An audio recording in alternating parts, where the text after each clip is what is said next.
aujourd'hui on se retrouve dans une nouvelle vidéo Back to School et c'est la première vidéo de la série. Donc cette année j'ai décidé de vous sortir des vidéos Back to School. C'était un petit peu plus facile pour moi que l'année dernière parce que l'année dernière j'étais en plein déménagement. Donc filmer chez mes parents c'était pas réaliste puisque c'était pas le vrai environnement où j'allais emménager et je pouvais pas encore filmer dans mon logement puisque j'avais emménagé vraiment très tard. Donc là je vais en profiter pour vous en faire plein vraiment cette année et en plus je vais pouvoir vous en faire sur l'université en sachant déjà à quoi m'attendre. Donc je peux vous donner plein de petits conseils pour ceux qui rentrent à l'université et qui savent pas vraiment comment ça fonctionne. Donc aujourd'hui on se retrouve pour ma vidéo que je fais quasiment tous les ans pour donner mon avis un petit peu sur l'année scolaire qui vient de se dérouler. Cette fois j'ai décidé d'attendre les vidéos Back to School pour faire cette vidéo, mais je trouve que c'est bien d'avoir passé un petit peu l'été, les vacances pour pouvoir faire la vidéo un petit peu à froid après avoir passé l'année, etc. Donc aujourd'hui on se retrouve pour ma vidéo sur la L1, en particulier sur la L1 en histoire, puisque c'est ce que j'ai fait comme étude cette année. Donc je passe en L2 histoire l'année prochaine, d'ailleurs j'ai pas précisé. Donc il y aura bien sûr sur ma chaîne dans les vidéos Back to School une vidéo sur mon organisation à l'université avec tous mes conseils après un an. N'hésitez pas à la voir quand elle sera sortie, je vais la tourner juste après celle-là. Mais pour l'instant je vais vraiment parler globalement de la vie étudiante à l'université et de ma première année en histoire tout particulièrement.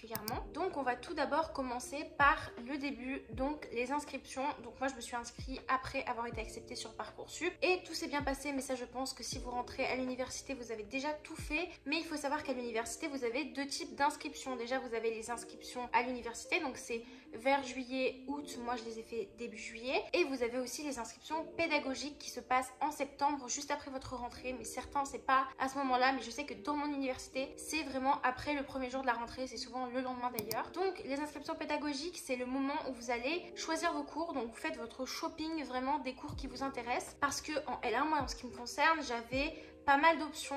Pour vous dire, je vais vous expliquer un petit peu mon emploi du temps. Mais moi, ce que j'avais, en tout cas pour la L1, c'est que j'avais deux matières qui étaient les matières, on va dire, du tronc commun que tout le monde avait, que c'était les matières obligatoires. Donc en fait, j'avais 4 périodes historiques à étudier dans l'année et j'en ai fait donc 2 par semestre. Donc j'ai fait histoire moderne et histoire contemporaine au premier semestre et histoire médiévale et histoire ancienne au deuxième. Donc ça, les deux gros blocs, c'est 2 UE, les 2 premières UE qui sont les plus importantes, où j'avais un CM et un TD. Les CM, c'est des cours magistraux où on va être avec notre ordi, on va taper et ça va vraiment être de la prise de notes et ça va être le cours qu'il faudra apprendre pour les partiels. Alors que le TD, c'est plus, en ce qui me concerne en histoire, en fait on va directement travailler sur les sources historiques, donc sur des textes, des trucs historiques, parfois même des sculptures, des images, des iconographies, tout ça. Donc c'est plutôt l'aspect un petit peu étude des documents, le TD, même si on va s'entraîner aussi à faire tout ce qui est dissertation et commentaires de texte. Ensuite, j'ai aussi géographie, donc je l'ai eu les 2 semestres. Et le premier semestre, c'était assez compliqué. J'ai eu des CM seulement, j'ai pas eu de TD, mais il faut savoir que c'est assez rare de pas avoir de TD. J'en aurais en L2, mais j'en avais pas en L1. Et c'était pareil au deuxième semestre où j'avais des CM. Mais mon prof a eu un congé paternité, ce qui fait que j'ai eu 2 cours de géographie. Donc là, je suis en train de vous expliquer vraiment les cours que j'avais et donc les cours que j'ai demandés lors des inscriptions pédagogiques. Vous voyez, c'est tout ordonné, c'est pour ça que j'en parle. À côté de ça, moi j'avais en fait 2 cours de méthodologie. Donc j'en avais un sur tout ce qui est ordinateur, je sais plus comment on appelait ça, mais c'est par rapport aux ordis, un petit peu pour apprendre des trucs concernant l'informatique. C'est en fait de l'informatique tout simplement. Et à côté de ça, j'avais une sorte d'aide un petit peu à la vie à l'université. C'était un cours de méthodologie, donc on apprenait un petit peu tout ce qui est dissert, mais c'était surtout un peu pour pour être épaulé, on va dire, par un prof, vu qu'on était en petit groupe. Donc voilà, c'était un autre cours que j'avais. Et à côté de toutes ces matières que je vous ai données, j'avais 2 options. Donc moi, au premier semestre, j'en ai pris une sur le 20e siècle, que j'ai aussi pris au deuxième semestre, puisque la période du 20e siècle était découpée en 2 parties. Et ensuite, j'avais pris une option de psychologie. Et au deuxième semestre, j'avais pris une option sur l'homme préhistorique. Donc voilà un petit peu pour tous mes cours. Et pour ce qui est des options, c'est ça qu'il faut prendre aux inscriptions pédagogiques, parce que tous vos cours, normalement, vous êtes inscrits de base. Et moi, au premier semestre, tous mes TD étaient assignés. Tu pouvais pas choisir ton TD. Par contre, au deuxième semestre, on pouvait choisir ses TD. Et c'est à ça que servent les inscriptions pédagogiques. C'est à 10 heures, tu dois prendre les TD qui t'intéressent et les options, en sachant qu'il faut que tu fasses ton propre emploi du temps. En fait, il faut directement aller, moi ce que je fais, c'est sur Google Agenda, je fais une sorte d'emploi du temps et je mets les cours par rapport à l'endroit où ils sont rangés en fait sur le site de l'université en fait. Et comme ça me permet de voir si j'ai des cours qui vont se chevaucher, parce que c'est un peu obligatoire de faire ça avant de faire votre inscription pédagogique. Vous pouvez tout simplement pas prendre des cours qui vous intéressent Et voilà, en fait il faut que les cours ne soient pas en même temps. Parce que moi, pour ma L2, j'ai commencé à faire ça et tout pour mon inscription. Ça n'a rien à voir avec la L1 déjà. C'est-à-dire que tous mes cours tombent en même temps. Je vais forcément avoir des trucs qui m'intéressent que je peux pas faire parce que j'ai un autre cours à ce moment-là. Voilà, donc ça c'était le petit point sur les inscriptions pédagogiques. En fait, elles servent tout simplement à prendre les cours et il faut se jeter dessus. Moi, je vous le dis, courez, volez vers vos inscriptions pédagogiques parce que les gens vont se jeter sur les meilleurs cours. Parce que pour vous donner un exemple, j'ai un cours d'expression orale en L2 là. C'est soit le matin, soit à 20 h. Donc les gens vont prendre celui du matin en sachant qu'il y en a 2 le matin, 2 différents, et 4 le soir. Ça veut dire qu'il y a beaucoup plus de place dans le soir que le matin. Donc c'est pour vous donner l'exemple du fait que quand on vous dit que les inscriptions pédagogiques c'est à 10 h, c'est à 9 h 50, vous appuyez et vous essayez de vous connecter, voilà. À côté de ça, moi mon université elle était à peu près 30 minutes à pied de là où j'habite dans mon logement et à 5 minutes de bus, donc c'est assez proche. J'allais très souvent à pied. J'habite dans un logement crous assez particulier puisque c'est un logement qui est assez... on va dire indépendant, c'est-à-dire que je n'ai pas d'accueil, personne ne vient jamais chez moi, personne ne surveille jamais, tout le monde fait ce qu'on veut, les gens ramènent des télés, tout ça. Aussi, je sais que les gens ont peur des logements crous aussi par le fait que les gens puissent rentrer chez vous, mais dites-vous que la seule fois où j'ai eu besoin de quelqu'un pour réparer quelque chose, j'ai dû signer une autorisation écrite pour que la personne puisse rentrer. Moi, j'ai choisi mon logement, mais vraiment j'ai choisi le meilleur. D'ailleurs, c'est le même que l'année dernière, je le reprends cette année. J'ai vraiment le meilleur logement, genre personne ne rentre chez moi, j'ai 31 mètres carrés et je suis à côté de l'université, enfin vraiment il est incroyable. D'ailleurs j'ai une vidéo sur mon appart si vous voulez voir un petit peu tout ça. Donc pour ce qui est de la vie universitaire de type manger, je paye tout avec ma super merveilleuse bourse ainsi que la CAF. C'est pas le cas de tout le monde, donc je peux pas vous donner de conseils en matière d'emploi parce que je n'en ai pas, et heureusement parce que je tourne à 45 heures par semaine. L'université en histoire c'est vraiment beaucoup de travail personnel, souvent une dissertation et un commentaire par semaine à rendre en devoir avec des petits exercices en plus en anglais, tout ça. Moi c'est ce que j'avais en L1 alors que j'avais que 2 matières de TD, mais là je vais en avoir 8, j'ai 8 dissertations à faire en devoir à côté, je vais pas m'en sortir, vous voyez ce que je veux dire. Donc moi dans mes cours je peux pas me permettre de travailler, c'est impossible en fait, j'aurais même pas 5 minutes à moi, genre déjà que j'ai même pas le temps de faire le ménage des fois tellement j'ai pas le temps, et tourner des vidéos alors on n'en parle même pas.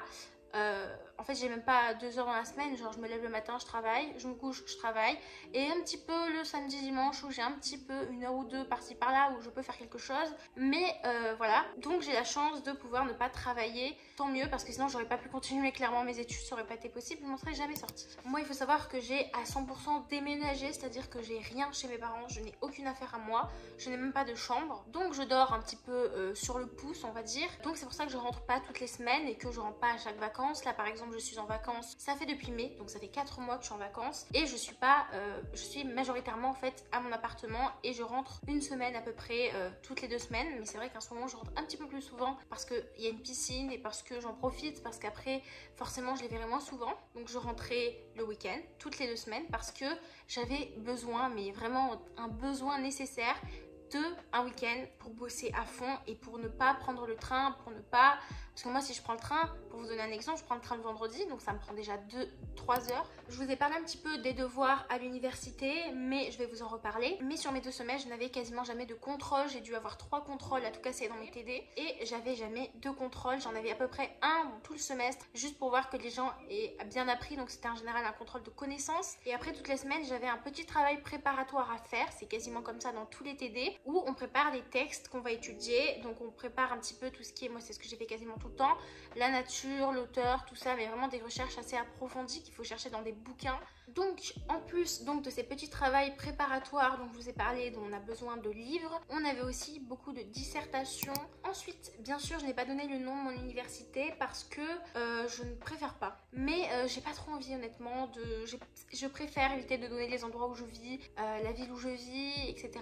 Même si j'ai pas beaucoup d'abonnés, que j'ai pas beaucoup de risques de me faire kidnapper, je préfère me méfier, voilà. À l'université il faut savoir que les profs sont la plupart du temps pas diplômés en enseignement, en fait ce sont très souvent des doctorants qui prennent des cours. Donc moi j'ai vu par exemple des profs qui parlaient très vite. À côté de ça je suis tombée sur des profs plutôt sympas, c'est vrai qu'ils notaient plutôt bien. J'ai jamais eu de prof qui notait très mal, 5 sur 20 ça ne m'est genre jamais arrivé. Donc contrairement à ma meilleure amie qui était en droit, il y avait beaucoup plus de sélection, donc les gens avaient beaucoup moins de bonnes notes parce que les profs étaient plus sévères vu qu'il fallait forcément en enlever quelques-uns pour l'année d'après. Cette idée que l'université, les profs vous laissent vous démerder, moi c'était un peu moins présent. Après c'est vrai que ça dépend des profs et en CM faut pas compter sur les profs pour vous aider. En TD oui, mais en CM j'ai jamais pu parler à un seul de mes profs de CM je crois. Après je pense que dans tous les cas les profs de CM peuvent quand même répondre aux questions, mais c'est vrai que le programme est très difficile à terminer. Ensuite on va parler un petit peu des partiels. Les partiels, et oui, un sujet fâcheux. Donc les partiels, moi tout va être expliqué dans ma méthode d'organisation bien évidemment, ma vidéo qui va sortir très bientôt, n'hésitez pas. Globalement je révisais pour mes partiels un mois à l'avance, et oui je suis comme ça. Il faut savoir que moi j'apprenais mes cours à chaque fois que je les faisais, c'est à dire que je fais mon premier cours et je vous jure les gens vont me prendre pour une folle, parce que ça c'est l'idée que tu te dis moi je vais faire ça cette année et au final tu t'y tiens pas. Et ben moi je m'y tiens vraiment, c'est à dire que quand je fais mon cours le soir je rentre chez moi, je le mets en couleur et je la prends au moment de réviser mes partiels un mois à l'avance. Mes cours je les connais déjà. Sinon les partiels, bon c'est des examens, moi j'avais que des dissertes et des commentaires. J'avais 4 heures de partiels la plupart du temps pour mes grosses matières d'histoire. Pour mes options j'avais des examens de 2 heures où j'avais souvent des dissertes à faire. Pour ce qui est des résultats des partiels, moi je les avais un mois après avoir passé les examens. Au mois de janvier je crois que j'étais à 15,37 de moyenne générale, et pour ce qui est du deuxième semestre je devais être à 15,5.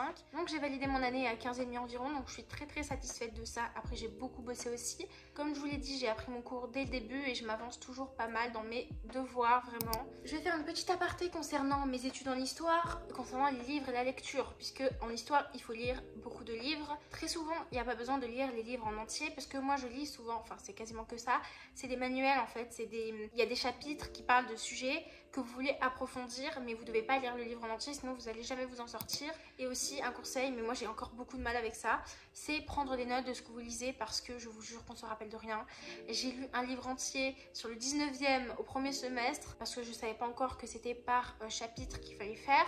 Je peux vous dire que je n'ai aucun souvenir. Aucun, zéro, nada, niet, vraiment je n'ai rien. Faut faire gaffe avec ça, surtout moi qui ai une très mauvaise mémoire, c'est d'ailleurs pour ça que je révise mes partiels à l'avance. Je me perds un petit peu dans cette vidéo, mais je vais vous parler juste des fournitures. Moi j'avais mon ordi, je prenais ma prise de notes sur mon ordi et je faisais mes TD sur mon ordi, sauf les matières où les profs ne voulaient pas qu'on ait notre ordi en TD, auquel cas j'écrivais sur une feuille. Moi j'ai un gros classeur, un énorme classeur pour toute mon année, en fait ça suffit, et je range que les TD dedans puisque je n'imprime plus mes cours de CM. Je l'ai fait au début de l'année, j'ai appris sur papier et ensuite j'ai réfléchi et j'ai compris que j'avais pas l'argent pour acheter autant d'encre et que c'était très bien d'apprendre sur ordi, mais il faut des lunettes anti-lumière bleue, attention. On va terminer cette vidéo avec un petit update vie sociale, mais vous allez vite comprendre que je suis pas la mieux placée pour parler de ce sujet. Donc moi, mes amis de la terminale, je leur parle par message à certains, je vais leur prendre de leurs nouvelles mais je les vois jamais, à part ma meilleure amie à qui je parle souvent. On ne se voit pas souvent puisque je suis très casanière, que je suis très introvertie et qu'elle respecte ça, et on n'a pas besoin de se voir en H24 pour être amis, on va dire. Et voilà, donc c'est ma meilleure amie, j'en ai qu'une. J'ai un ami que je me suis fait à l'université. Ça me tue, vraiment, j'ai 2 amis et je vous parle de la vie sociale, mais bref. Et je me suis fait un pote à l'université en cours de culture numérique, et oui, sur l'informatique. Et voilà, on est amis, on mange ensemble quasiment tout le temps parce que c'est mon pote qui est dans mon cursus histoire, alors que ma meilleure amie est en droit, donc on se voyait pas souvent, elle avait beaucoup de travail, ça sera toujours le cas. Et c'est vrai qu'à l'université, on voit beaucoup moins ses amis, ça c'est vrai pour moi, parce qu'on n'a pas le temps, parce qu'on travaille, parce qu'on a des devoirs, parce qu'on a ci, parce qu'on a ça, et que juste ça passe et on n'a pas le temps. Donc moi je sais que j'ai vu beaucoup moins mes potes, à part ceux qui étaient dans mon cursus. En fait c'est un peu comme au lycée finalement, vous voyez bien les gens qui sont dans votre classe, qui sont dans votre école, mais pour ce qui est des gens qui ont déménagé il y a 6 ans, vous les voyez moins souvent, c'est normal. Bah moi c'est pareil, c'est pas grave. Et pour ce qui est de se faire des amis, bien évidemment je me suis fait un ami parce que voilà c'est venu comme ça, mais je ne cherchais pas à me faire des amis à la base, donc j'en ai pas beaucoup parce que c'est pas ce que je voulais, vous voyez. Après c'est vrai que j'ai rencontré des gens, je me suis fait des connaissances, je suis assez, bon je suis pas sociable mais je parle aux gens, vous voyez, je vais discuter avec eux, je vais leur parler des cours, j'hésite pas à poser des questions aux gens, je vais discuter amicalement avec eux et on peut traîner ensemble pour aller réviser ou j'en sais rien.